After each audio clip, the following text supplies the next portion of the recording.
Bismillahirrahmanirrahim. Assalamualaikum warahmatullahi wabarakatuh. Waalaikumsalam. Saya kira kita semua menyadari tentang proses-proses totalitarianisme yang terjadi di negara kita hari ini, kita rasakan semua.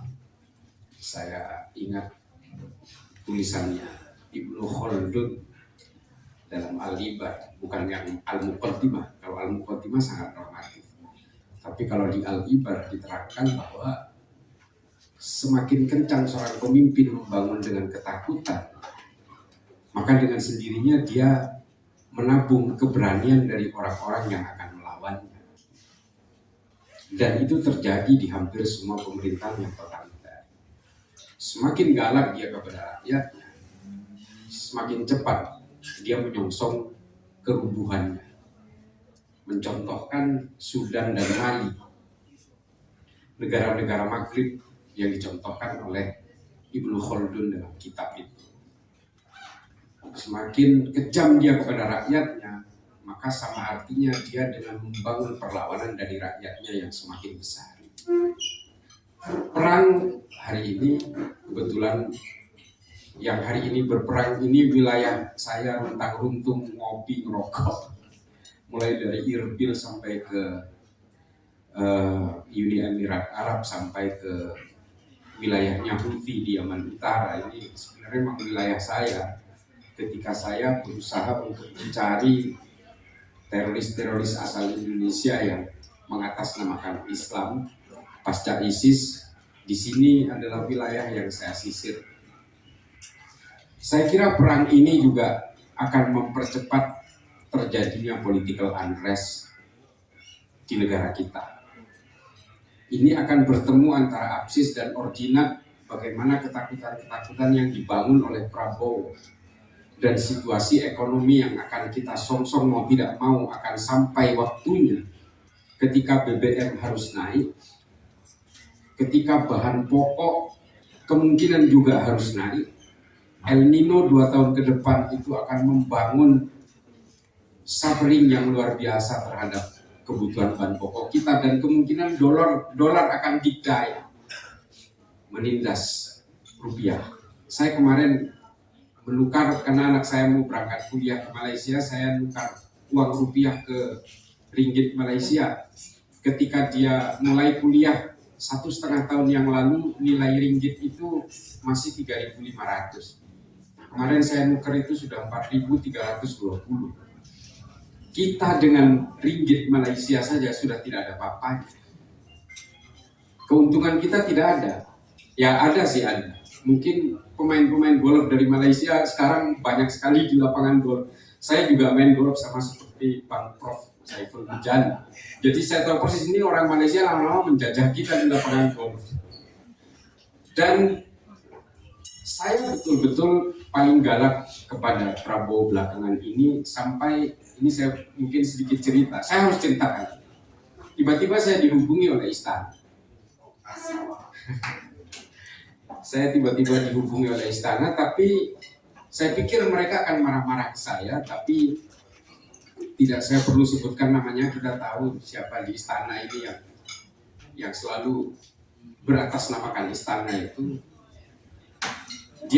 Saya pikir akan marah, tapi ternyata dia berterima kasih karena saya sudah mengingatkan bahwa Prabowo lebih baik memperhatikan rakyatnya sendiri daripada hanya runtang-runtung dengan Trump.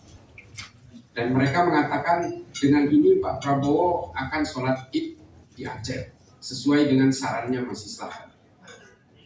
Loh, saya nggak menyarankan sholat Id di Aceh kok. Saya bilang coba lebih baik konsentrasi ke pemulihan pasca bencana di Aceh. Ya ini akan kita wujudkan dengan sholat Id di Aceh. Gimana sholat Idnya? Di Masjid Baitur Rahman. Oh salah dong. Kalau mau lebih epik ya sholat Idnya itu bersama pengungsi di Pidi atau di Tamiang. Oh iya akan kami pertimbangkan. Dan ternyata memang bersama pengungsi.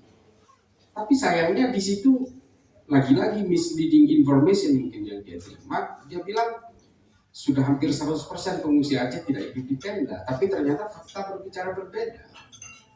Jadi kalau menurut saya Prabowo ini demensia. Dia sudah pikun. Jadi sama seperti halnya perang Iran melawan Amerika, yang bisa menghentikan perang itu sebenarnya bukan negosiasi syarat dan prasyarat yang akan diajukan masing-masing. Yang bisa menghentikan perang itu adalah tumbangnya Trump. Ya kalau kita bicara Indonesia, yang bisa menghentikan teror itu adalah tumbangnya Prabowo. Nggak ada pilihan lain. Ya dengan segala hormat harus saya katakan begini, karena memang kita kan diajarkan oleh buku-buku Fukuyama, The Origin of Political Order. Kalau kita bicara tentang teror, ini mohon maaf saya tidak menjebak teman-teman untuk makar. Tapi memang kalau kita bicara tentang konsepnya Fukuyama, kalau kita tahu kepala Bais mundur atas teror kepada Andri Yunus dan seterusnya, kalau kita bicara tentang the origin of political order, ya seharusnya memang political order itu the originnya adalah presiden sendiri. Orang menjadi berani untuk meneror rakyatnya, ya dia karena merasa sami'na wa ata'na dengan presiden. Dia merasa didukung, dia merasa mendapatkan ruang. Ya hari ini kan memang negara ini dikepung oleh tentaranya sendiri. Sama seperti Opdes, mobil yang diimpor dari India dan seterusnya, ini kan tentara semua. Belum lagi polisi yang disuruh tanam jagung yang pura-pura berhasil panennya padahal gagal semua. Belum lagi dapur-dapur MBG yang dilakukan oleh polisi yang tidak minta anggaran dari negara. Dari mana anggarannya? Jangan-jangan dia meres rakyat. Jangan-jangan dia melindungi illegal mining. Kan kita nggak tahu. Saya terus terang bisa saja mengkritik siapa saja, meskipun saya sempat jadi tenaga ahli di Mabes Polri yang pada akhirnya memang dicopot gara-gara dukung Pak Mahfud di Pilpres. Saya kira ini kemudian menjadi resiko-resiko yang saya sejak dulu memang kritik juga kepada polisi. Saya kira memang, mohon maaf Bapak Ibu sekalian, guru-guru saya semua yang ada di sini, Mas Sukidi, ada Mas Ria, ada Pak Ferry, ada Prof. Setio. Saya memang sangat kencang ketika berbicara tentang Prabowo ini. Saya izin ke Pak Mahfud. Abah, saya panggil Abah ke Pak Mahfud. Hari-hari saya bersama Pak Mahfud di MMD Inisiatif. Saya bilang, Abah saya harus bicara kencang soal Prabowo. Ini nggak bisa didiamkan begitu. Kata Pak Mahfud, ya memang kalau mau didengar ya harus kencang kan. Lalu saya minta, karena saya punya segmen di platformnya Pak Mahfud Terus Terang Media, acaranya namanya Berani, berbicara dengan hati nurani. Saya teriak-teriak di situ. Ya mumpung belum punya penyakit hipertensi, di situ saya memang gas terus. Dan berikutnya saya gas. Ini ada 2 konten lagi, saya lebih ngegas lagi. Saya minta Prabowo turun malah. Ini ya mudah-mudahan berani aja itu platformnya Pak Mahfud menayangkan itu. Karena memang tidak ada pilihan lain. Saya pembelajar sejarah Islam, Bapak Ibu sekalian. Saya belajar di Zaytuna Institute di Hayward, di California. Saya tahu persis bagaimana proses-proses kekuasaan itu terjadi. Ketika kekuasaan di tangan khalifah-khalifah pada masa lalu itu dijalankan dengan totalitarianisme, yang membunuh itu adalah either anaknya atau rakyatnya. Nggak ada pilihan lain. Kan kita semua tahu ada khalifah-khalifah yang dibunuh hanya karena dia dianggap totalitarian, dan itu bisa jadi menghinggapi Prabowo juga. Jadi teror-teror yang terjadi, saya juga korban teror. Saya mematikan akun X saya mematikan 1 nomor WA saya. Saya pakai 2 nomor WA, 1 nomor Tunis, 1 lagi nomor Libya. Karena memang saya punya singkatnya. Ketika saya bergerak di sana untuk menyadarkan teroris-teroris yang ditahan oleh polisi, tentara-tentara Libya di Benghazi, saya kemudian dikasih nomor itu, saya pakai sampai sekarang. Tunis juga karena barokahnya Suhairi Misrawi, saya dikasih SIM card. saya pakai sampai sekarang. Jadi sebegitu menakutkannya buat saya bentuk teror ini, maksudnya bukan takut untuk kemudian tidak melawan, justru saya semakin melawan. Saya kemana-mana biasa aja. Saya terus terang, yang paling saya pikirkan adalah keluarga. Dan keluarga saya sudah saya ungsikan ke Malaysia. Saya carikan tempat tinggal di sana dan saya ungsikan anak saya semua. Anak saya kebetulan S2 di Skotlandia, jadi aman. Jadi di sini saya bisa leluasa karena saya dikuntit-kuntit juga. bukan hanya dikuntit tentara, saya juga dikuntit jaksa juga. Karena saya sangat kritis juga terhadap hak impunitas jaksa waktu itu. Dan kuntitan-kuntitan itu terjadi sampai sekarang. Sampai saya harus ganti-ganti mobil, maksudnya naik Grab. Jadi Bapak Ibu sekalian, bagi saya, tadi Mas Sukidi udah bicara tentang patriotisme. Kalau buat saya, wallahi, hidup saya udah saya wakafkan untuk negara ini. Gak ada pilihan lain. Kalau memang kemudian besok mati saya nggak wajar, udah percayalah, saya mungkin diracun tentara. Jadi ya buat saya tidak ada pilihan. Life once, enjoy it, move it. Kata Lincoln kan begitu. Jadi ya kita mungkin itu saja. Mudah-mudahan ini bisa menyemangati kawan-kawan.